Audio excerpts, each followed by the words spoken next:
Okay, 1 minute while I just check I'm on track with everything and I'm in the right place and everything is as it should be. Instagram's looking fine. And just let me check Facebook. Multi-streaming, don't you know? Meditation's coming very shortly.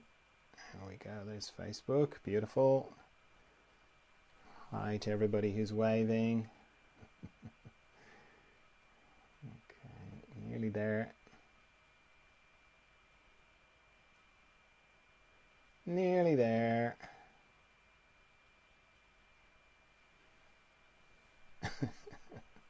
I'm getting a lot of emojis. Okay, beautiful. All right, all looks good. How are you? How's it going? Good? Good, I hope. It's all right if it's not, but I hope it's going well. This is a chance to meditate together. It's not a class, it's just part of the further emergence work that I do. I'll explain all about further emergence when we're finished the meditation. So if you're an experienced meditator, that's brilliant. Can you hang on for a minute while I explain what I do for the benefit of people who are new to meditation? Because I've found that people who are new to meditation are a little bit embarrassed to ask what you actually do, but they really want to know because there's this kind of misconception that if you've ever read the word meditation that you just automatically know how to do it. It's just based on what people say to me. So someone's saying they like my hair. Thanks very much. I like it too. Very attached to it. Okay, so there's lots of different styles of meditation. This is just what I do. I've been doing it for years. For me, it starts with why I would want to meditate. I'm trying to connect with a part of me that I connect to every night when I go to sleep. Not the dreaming bit, the bit after dreaming. That's the bit I'm interested in. Because I'm dreaming and then I drop out the bottom of dreaming into deep dreamless sleep where I have no memory of being there. I've got no thoughts when I'm there, at least not that I can remember. I've got no body, got no country, I don't even have me. I kind of cease to exist in deep dreamless sleep. Certainly in the way that I normally register it that I exist. So, that sounds terrible, doesn't it? That sounds like death. And yet, I love going to sleep. And when I wake up in the morning, I feel refreshed. So some part of me knows that that's a good place that I go to. And that's where I want to go to with my meditation. So straight away, if you're new to meditation, don't try this lying down. Because if you lie down, you'll fall asleep. And if you don't fall asleep, you'll battle sleep. So I encourage you to sit up. You don't have to sit in the lotus position or anything like that. I'm just sitting in a chair. If you're going to sit in a chair, don't sit in a big comfortable armchair, that you may fall asleep in as well, because then you're into that again. So yeah, a somewhat uncomfortable chair. So as I say, my mind can't seem to get to this place that I want to go to, so I have to figure out some way of parting the curtains of my mind to get through to this place. So what I do is I make an arrangement with my mind. I just say, hey, look, could you just not think for the next 15 minutes because I want to meditate.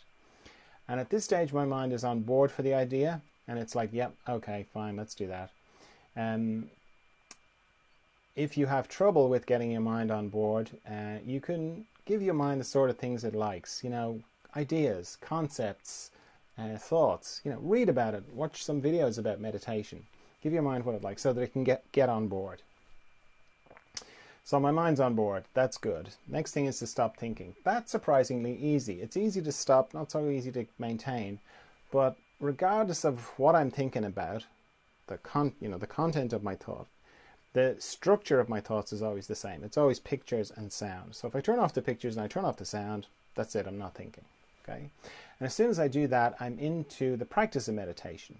Now, the practice of meditation runs parallel with the intention of meditation. My intention, just to kind of reiterate it again, is to go to this deep, mysterious, profound, calm, still, Zen-like, all the things you read about meditation, all those words that describe meditation. That's my intention. The practice starts as soon as I stop thinking. I stop thinking, I turn off the pictures, I turn off the sound, a little bit of time will pass, I'll discover I'm thinking again. I go, oh, I'm thinking again. So I turn off the picture, I turn off the sound. Then some more time passes, I discovered I'm thinking again. I go, oh, I'm thinking again. So I turn off the pictures, I turn off the sound.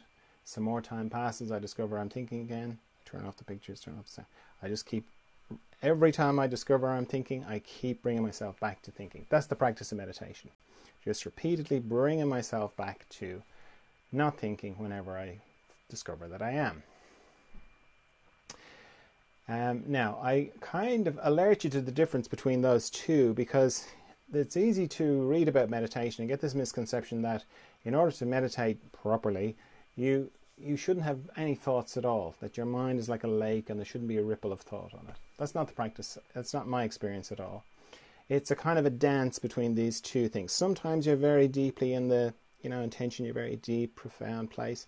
Other times you're discovering that you're thinking. Both are powerful. It's very powerful when you're in that still, possibly eternal kind of place. And then it's very powerful when you discover that you're thinking and you stop thinking. Because if you're like me, the sort of things that you think about are all to do with you. So I'll be thinking, oh, what did I say that for? What did I say that to that person? Or what am I going to do about that thing, right? Now, if I kind of go, oh, that's right, I'm meditating. And I turn off that thought. I turn off the pictures, I turn off the sound, so I get rid of that thought. Indirectly, what I'm saying to myself is, that thought that you were just thinking, that you thought was you and you were that thought, well, you just made that disappear. So you're not that thought. In fact, you're not any thoughts. You're something else. That's pretty powerful. And then the fact that you do that repeatedly, that's very powerful as well. So the two go together, as I say, sort of back and forth. And if you start thinking that you are thinking too much, oh, it's just another thought. Just turn that off. Okay, there's no right or wrong way to do this. The only instruction is every time you discover that you're thinking, bring yourself back to not thinking. How many times that happens, it changes from day to day, hour to hour, depending on when you meditate and what's going on for you. And it's not the focus anyway. And as I say, both are powerful. So the main thing is just bring yourself back to not thinking every time you discover that you're thinking, and you'll be doing great. Now, while all that is going on, I'm also letting go of tension in my body. And I have a system for that because it's too vague without one. So I'm sort of scanning my body from my head down to my feet and back up again. Very slowly, very gently. Anywhere I find tension, I let it go. And I use my out-breath to let it go, because it's natural to just, breathe it away. And it's also a good way to remember to breathe, because it's quite easy to stop breathing or to hold your breath during meditation. So using the out-breath to let go of the tension is very good. Also, as I'm scanning my body up and down, I'm paying particular attention to any structures in my body that go across or transverse. Because they behave, mostly my body runs longitudinally, but anything that goes across behaves a little bit like a log going across a stream. It just has a tendency to accumulate the twigs and the branches and the leaf, anything that comes down the stream, except on my body, it's tension. So I'm paying particular attention, for example, to my eyes, my jaw, my tongue, the base of my neck, my shoulder girdle, all my joints. They're all transverse sites as well. Shoulders, elbows, wrists, fingers, my respiratory diaphragm, my heart area, skip that one, all my intestines, my pelvic floor, my hips, my knees, my ankles, and my toes. A nice quiet room is very helpful if you're new to meditation, because as soon as you close your eyes, your hearing's going to amplify. And one of the things that triggers thoughts is little sounds. So the quieter the room, less chance of being disturbed, that's all going to help you. The other thing I do to help my mind is I set a timer for how long I'm going to meditate for, because without a timer, my mind will just be wondering how much time has passed. So I'm going to set my timer for 15 minutes. But I'd encourage you to set yours for shorter if you're new to meditation. So set it for 5 minutes, for example, and then just repeat that 3 times. And then you can kind of work up to the longer 15 minutes, because 15 minutes is a long time if you're not used to it. Okay, so let me just see if there are any questions I need to answer. No, good. Just people saying hello. Good, lovely. All right, off we go into the mystery.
Okay, if you feel like you've gone very deeply inside yourself and you feel like you have to come back from there, you need a bit of time, then yeah, take the time before you open your eyes.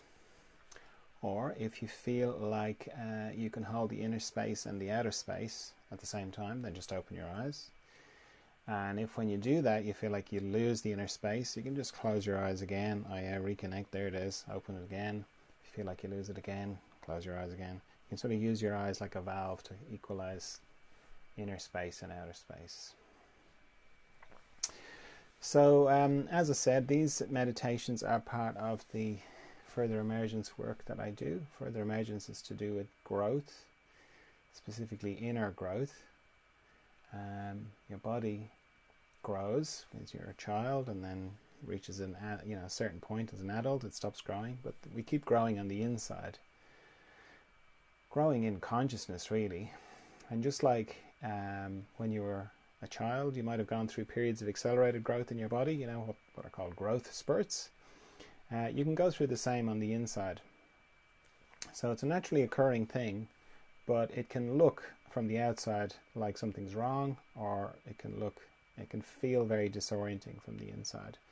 So some of the ways that people present with it are, you can wake up one day and feel like your life doesn't fit you anymore, or you don't recognize your life, or you don't recognize yourself in your life. I mean, there's quite a bit of that going on just generally at the moment, but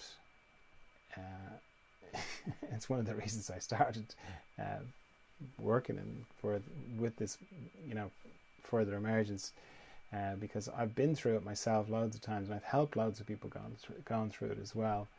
But there is a lot of it going on at the moment. So yeah, not being able to recognize your life. Another way is symptoms, physical symptoms. Nothing serious, nothing life-threatening, but just you can have very debilitating symptoms. Symptoms that feel like they're putting a pause on your life, or that, you know, looked at another way, you're trying to get your attention about something. That's another way. Feeling like everybody used to understand what you're talking about, and you used to relate to everybody, and now nobody knows what you're talking about, and they all think you're a bit nutty. That's another one. Feeling of like being quite isolated with what's going on. Feeling stuck, you know, you sort of feel like you're up against a blockage on the inside. That's another way it can manifest. So I do these meditations to help with that, because knowing your inner space, understanding your inner space is very helpful. So these are most days. I do a Zoom group. I facilitate a Zoom group every Friday. And that's a chance to, you know, a bit more in-depth meditation, a chance to connect with other people who are going through the process. So that kind of helps with that feeling of isolation, because you kind of go, oh, okay, it's not just me. I'm not the only one going through this. I mean, people refer to this as kind of spiritual work. Yeah. I mean, it's a bit loaded, that, so that's why I don't really focus on that side. But yeah, you could look at it on that way.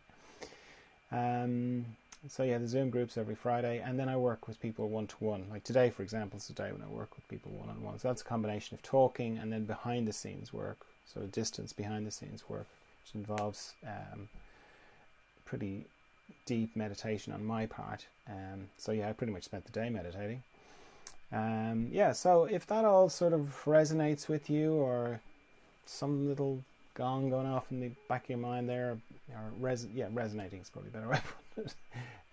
You can keep up with the different channels, you know, Facebook, YouTube, Instagram. They all have Further Emergence. You just search for Further Emergence, you'll find it. Or you can go to the website, furtheremergence.com, if you want to read more about it. Okay, so thanks for meditating with me, and see you tomorrow for some more meditation. Bye.